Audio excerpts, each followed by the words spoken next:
for someone that's grinding it out and, you know, growing their business and they want to have a little fun and drive a nice car here and there and have fun, I just don't think a supercar or a hypercar is a good idea.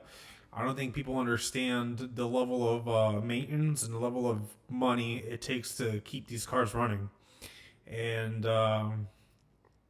it always seems like, people want to shoot for bigger and better. They're just always looking for the next biggest thing. Like they can't be happy with a Lamborghini Huracan or an Aventador or an R8, a McLaren 720, a 765. I mean, something that's tons of fun, that turns on every time, that you can drive it every single day, something that is not going to break on you, that doesn't need a $60,000 service, and something that's not manufactured by these companies that only build 30 a year.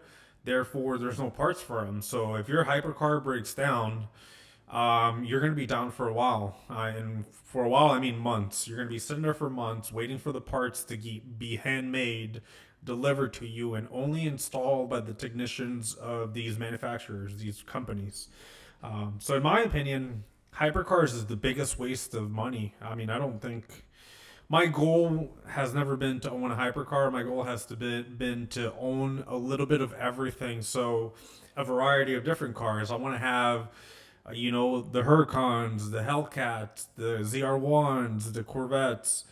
Give me all of it. Give me a mix of cars that turn on and work every single time, that are not super expensive to fix, and that you can just beat the crap out of them, enjoy them, park them, and move on with your life. But I think hypercars is like a work of art. It's a piece of art that you hang on your wall and you look at once in a while, and you think, "Wow, it was such a great accomplishment," because it's not a daily driver. You're not going to be able to enjoy it every single day. You're going to be stuck, like I said, doing the maintenance on it, and then just think about it. Think about parking a car that's worth $5-6 million and you're parking it on the street. Like the level of anxiety that I would have, uh, just parking a car worth that much, a caliber. That caliber is just, someone backs into it. Someone, you know,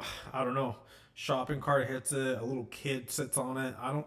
It's just too much. So unless you're like 60 years old and you're a multi-billionaire and you have 300 cars in your collection, and you don't care whether your car runs or not, and you just want a cool work of art that you can stare at in your state-of-the-art garage, and go to grab a Starbucks coffee once in a while and drive it back home, I think that's it. If you want to show it off to your friends at Monterey Car Week and flex really hard for for the normies, then I think that's your best choice. But if you're up and coming, I just don't think a hypercar should be a goal.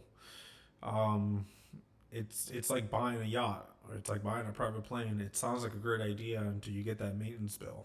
To run a private plane or a yacht, it's about $1 million a year. So I don't think people realize what it takes to upkeep these things, and once you get there, you'll find out really really hard. So even myself nowadays, um, I drive these supercars, and I think to myself, what would happen if the transmission breaks? And I googled the transmission, and the transmission's worth about $30,000 without labor. And I'm like, crap, if that thing goes, that's going to be a hefty bill. So, yeah, enjoy supercars. Supercars are a lot of fun. I've had a handful of them, and they're a blast. And I don't know. I don't think you should be aiming for these super crazy hypercars just because of the hype.